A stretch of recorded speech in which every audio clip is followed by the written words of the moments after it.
Hi guys, what is up? Welcome. How are you? I hope you guys are having an amazing day. It is like 60 degrees here in New York. Look at us. Very unheard of for December, let me tell you, at the time that I'm filming this at least. For today's video, I wanted to share with you guys a video where I discuss foundations that I used a ton in 2020 and foundations that I didn't really use a ton in 2020. Basically, as you guys know, as the year is quickly ending, I'm looking through just my makeup collection, looking through my eyeshadow palettes, just foundations and just other goodies, and I'm seeing like, hey, like what did I really use this year? What did I really enjoy? What did I not use? What, you know, did I really not enjoy? You know what I'm saying? So for the next few weeks, I want to say you guys are probably going to be seeing a lot of like, you know, best of 2020, eyeshadow palettes that I adore, eyeshadow palettes that I don't adore, makeup I used, makeup I didn't really use, makeup fails, makeup favorites, all of those kind of things. If you guys have anything specific you'd want to see from me, then definitely let me know in the comments below. I'm up for anything pretty much. But yeah, let's go ahead and do this. So basically, I was just looking at my foundations the other day and I was like, I never made a video like this. I never made a video where I discussed foundations that I just constantly use and foundations that I didn't really use, you know? So I have a selection of 10 foundations right here, like on my lap pretty much. 5 that I used a ton this year and 5 that I didn't really use that much. But the 5 that I didn't really use that much, it's not like I hate them. I just, you know, when you open up your drawer and you just, or like wherever your makeup is stored, and you look at certain foundations or even eyeshadow palettes and other things like that, it's like, sometimes you just don't want to gravitate towards something, even though you're like, you know, I kind of like this, but I don't want to use you today. You know what I'm saying? So that's how it was with the foundations that I didn't really use much this year. I mean, there are 1 or 2 that I realized I didn't like this past year, but most of the other ones I just didn't really use that much. So also, of course, just like what I did with my I'll Keep You Posted video, I'd let you guys know if I purchased it or if it was sent to me. I'll let you guys know also, like in this video, if it was purchased or if it was sent through a brand. So the first foundation that I have up is this one right here from Dior. One second, let me turn you a bit. Okay, this is the Skin Glow Forever foundation. I purchased this, I want to say, over a year ago. When I first purchased it, I didn't really use it that much because I felt like the shade really wasn't my shade, but then there was a time, I think earlier this year, that I'm like, let me just try it. You know, if anything, I can just blend it down into my neck. I can mix it in with a different foundation. I heard amazing things about this. I specifically purchased it because it says Skin Glow. Like, get it together, girl, please. So yeah, I remember the beginning of the year I used it like once and I was like, why didn't you use this sooner? Why didn't you use this more? This is one of the best luxury high-end foundations ever for me. If you have dry skin, they have this also if you have oily skin.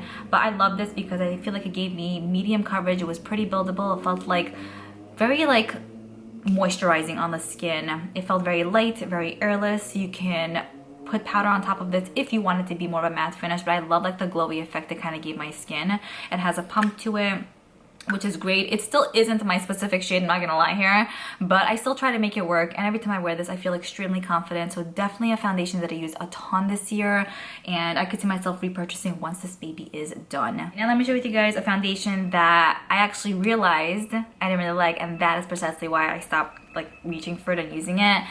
This right here is from Milk Makeup. This is one that was sent over from Milk Makeup, so of course very appreciative towards that, but I mean, not everything is gonna work out. I want to be honest here and say like the truth, because if it's like not good, then I don't want you guys to spend money on it. Well, if you have dry skin, I feel like you probably will not like this. Maybe if you have oily skin, you might enjoy it. I felt like for a stick foundation, this was extremely drying. It was a little bit difficult for me to blend out, and it also looked very heavy on the skin no matter how little I used. With this one also, I felt like either you go big or go home. Like either you're doing the whole full coverage shebang with this, or you're not, or it's not working out for a light coverage look, because it always looks like a lot, you know? So yeah, unfortunately, even if I use this with like a very hydrating primer or an oil, it looked heavy on my face. My face looked thick. Like it looked like I had like 47 pounds of foundation kind of thing, you know what I mean? So this right here is a foundation that I haven't reached for in quite some time because I didn't have the best experience with it. So in my mind, I'm kind of like, nope, I don't want to touch it. It's not for me. So definitely a fail in regards to the foundation category. Okay, next we have this foundation here from IT Cosmetics, and this is the Your Skin But Better Foundation Plus Skincare. This was actually gifted to me by Ulta Beauty, and I have to tell you guys, obsessed. This is one that I used, I want to say the second I received it, I used it consistently, left and right, right and left. Definitely beautiful if you have dry skin, but I have heard that those who do have oily skin really enjoy this as well. I would say it has medium coverage. It could be built up to pretty full. It feels amazing on the skin, maybe similar to the Dior one, but maybe a bit more natural looking, I want to say, even though this one here looks really good too, but this one here has a slight more natural vibe to it. Everything about this is amazing on the skin. I always feel so refreshed when I wear this, and it's stunning on. I picked mine up in the shade Light Warm 23. It works out well for me, and I think it's perfect for a day-to-day basis, or if you're going for that full look. This looks bomb. Okay, then I have this foundation here from Colourpop. This is the Pretty Fresh Hyaluronic Foundation. I love the fact that it comes with a pump, really easy to use. So I purchased this a few months back, and at that time, I don't know, I just really wasn't feeling that like natural, fresh kind of like makeup look. And also I'm thinking at that time we were all heavily pretty much in quarantine, so I really wasn't going out. And a lot of the times for my videos I will use like truly like a medium to full coverage foundation, just because that's what I like mostly, and this didn't necessarily provide that for me. So I feel like it kind of just got shoved in the back of my drawer, kind of forgot about it. I did purchase a Charlotte Tilbury like light coverage foundation recently, and that has been my babe. So because I love that one so much for a day-to-day look, I might give this one a go, because I mean, now I'm at a point where I do really enjoy and I want to wear lighter coverage foundations when I don't really want to go for that heavier kind of look, you know? So that is my story with this little guy. I don't think it's bad or anything. I guess I'm not used to it in a way, you know? It was nice when I used this from what I remember. Okay, moving on to the next foundation I have here. This is one that I reached for a ton this year. You guys can see I'm almost finished with it. One of my goals is actually to finish this off before the year ends so I could share with you guys my makeup empties. But this is the Fenty Beauty Pro Filt'r foundation. I did have this for, I want to say, a little bit over a year now, and it's one that I use pretty consistently. It's one of my favorites ever. Whenever I see this in my drawer, I'm like, okay, pull and go. It gives me, I would say, pretty full coverage. It's easy to blend out. It has an interesting smell to it, but it doesn't necessarily like linger on once you blend it out onto the face, you know? I love that it comes with a pump, easy to use. The shade match is perfect for me. I got color match with this one at Sephora when I purchased it a while back, but yeah, definitely one that I reach for day in, day out, because it's a true holy grail for me. Next up, I have this foundation here by YSL. It's the Touche Éclat All-in-One Glow Foundation. Obsessed. But I would say for this past year, I really did not reach for this as much as I would like. It's almost finished, and I need to get a move on this because I think it's kind of getting more on the older side. But this is like the best foundation ever. If I had to choose one over anything, everything in the world, it would be this, more than the Dior, more than the It Cosmetics. There's something about this one that if you have dry or mature skin, I swear this will be your bestie. The way it looks on the skin, you're kind of like looking at your face thinking like, who are you? You know what I mean? I love the way this looks, but the reason why I didn't really reach for this that much this year is because it's more my self tanning shade, and I haven't really gone anywhere this year to really use it. I am trying to finish it up because I feel like it's kind of getting more on like the older-ish side, so I've been mixing it with the Fenty foundation, which is my perfect match. So when I mix a little bit of this, it gets a bit dark, but it still seems to work out well. Very deliciously hydrating and amazing. I love this. I have to get it in my shade because I feel like once I will, this will probably be the only thing that I'll use forever and ever. But yeah, a bunch of you guys told me that you purchased it based on my recommendation and you're hooked, and I'm telling you, it's the best. Oh, and this foundation here was actually sent to me, I want to say, a while back. And I'm moving on to foundation that I use a ton this year. Anytime I needed to reach for a solid, good drugstore foundation, this is the one that I use. I use this a lot also when I went on dates. It's just a good classic for me that I feel like works out anytime, anywhere, any day.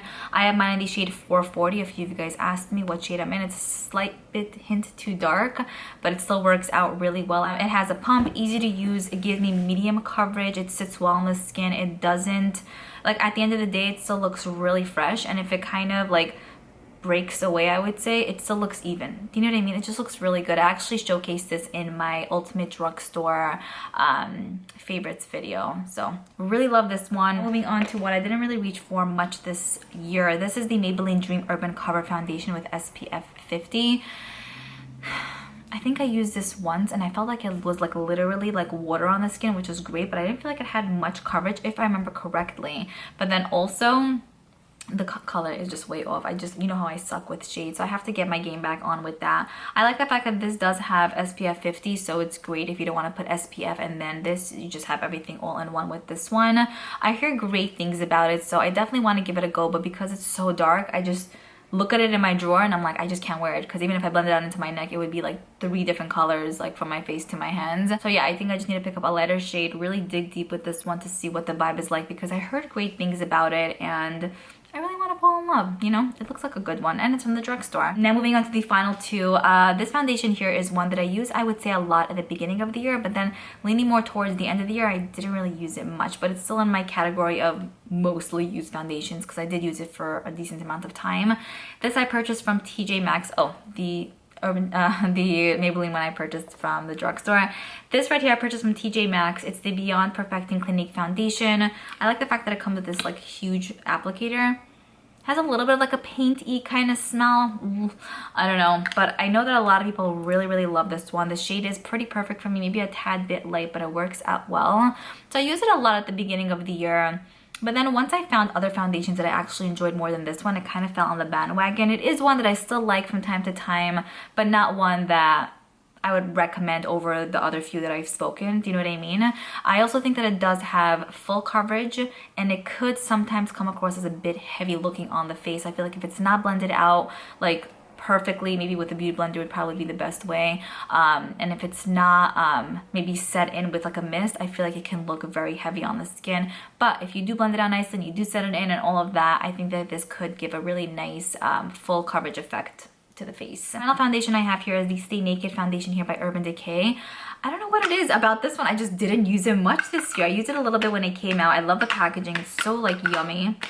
But whenever I see this in my drawer, it is not one that I reach for some reason. Maybe because I feel like it has more of like a soft matte finish, and it's usually not the like foundation I go for, which is also ironic at the same time, only because like I anyway prep my face to the most part with like a hydrating primer and all of that. So it's like, why don't I just do that with this? I don't know.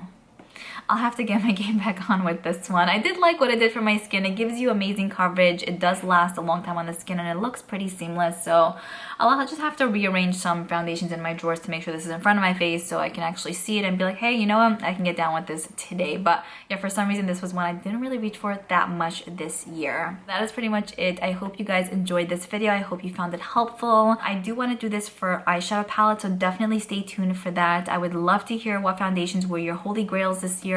What foundations you felt like you reached for a lot. What foundations you had but you really wasn't reaching for. You really wasn't reaching for. Keep me posted. I'm looking forward to reading your comments down below, and I'll see you guys in my next video. Bye.